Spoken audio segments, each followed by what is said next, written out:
Saleh Al-Jafarawi tewas ditembak tepat di kepala setelah beberapa jam gencatan senjata di Gaza. Tragedi ini bukan sekedar pembunuhan fisik, tapi ada yang lebih membahayakan dari itu, genosida digital. Kamu wajib tahu.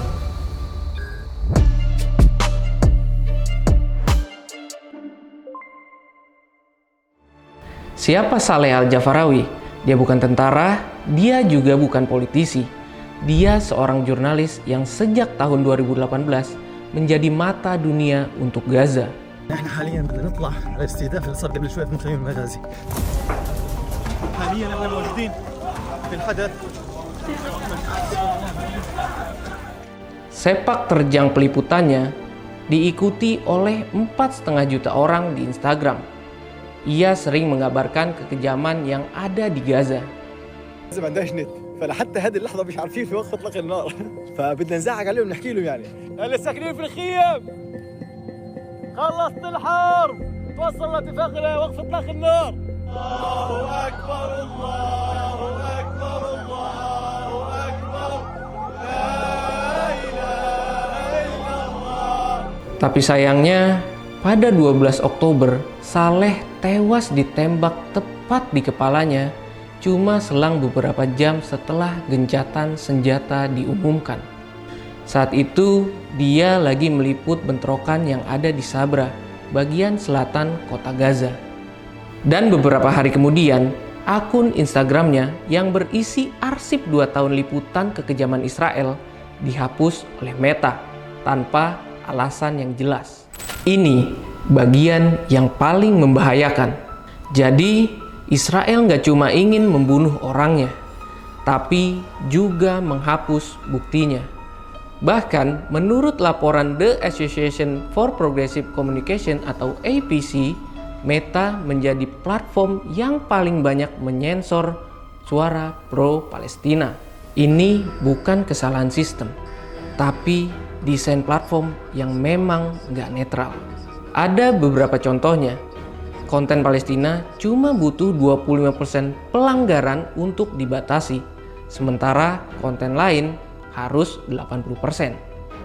Kata-kata seperti Free Palestine, Ceasefire Now, dan Stop Genocide sering dihapus dengan alasan spam. Tapi informasi salah tentang Palestina justru dibiarkan menyebar luas. Melihat fenomena ini, saya jadi teringat nih sama konsep yang disampaikan oleh mantan Kabais TNI, Soleman B. Ponto. Dalam dialog di akun YouTube Partai Gelora Indonesia, Pak Ponto menjelaskan Israel punya senjata baru, namanya Neo Cortex Warfare. Pembunuhan terhadap jurnalis seperti Saleh yang diikuti dengan penghapusan jejak digitalnya adalah implementasi brutal dari strategi perang kognitif yang secara langsung menyerang neokorteks manusia, yaitu bagian otak yang mengatur logika, persepsi, emosi, dan keputusan. Mereka sangat aktif menyebarkan narasi memalsukan berita. Dia menyusupi media sosial untuk mengubah opini publik, termasuk dunia Arab, Eropa, bahkan di Amerika Serikat. Jadi, sederhananya, genosida digital itu dinilai sebagai implementasi dari Neo Cortex Warfare. Oke, jadi pertanyaannya adalah, genosida digital itu apa sih? Ini usaha sistematis buat menghapus eksistensi dan memori suatu kelompok di dunia maya.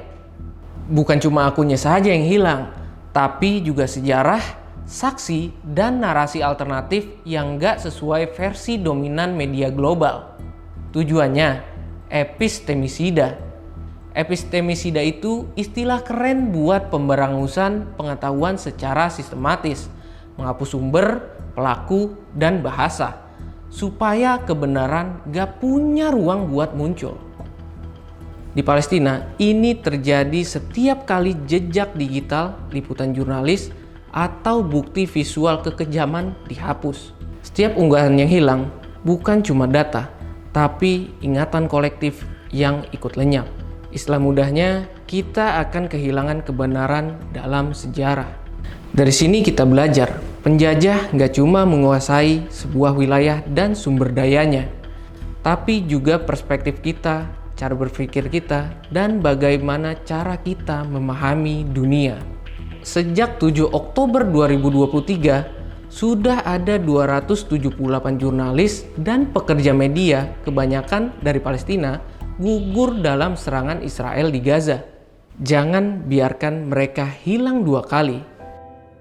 Kamu bisa melawan genosida digital ini dengan cara yang pertama, arsipkan atau simpan konten jurnalis Gaza sebelum dihapus. 2. Bagikan ulang dan sebarkan fakta dengan kata kunci alternatif. 3. Desak platform untuk tuntut transparansi dan netralitas. Keempat, dukung media Palestina, ikuti sumber berita langsung dari tanah yang terjajah. Setiap konten yang kamu bagikan itu bukti. Setiap ingatan yang kamu rawat itu adalah perlawanan.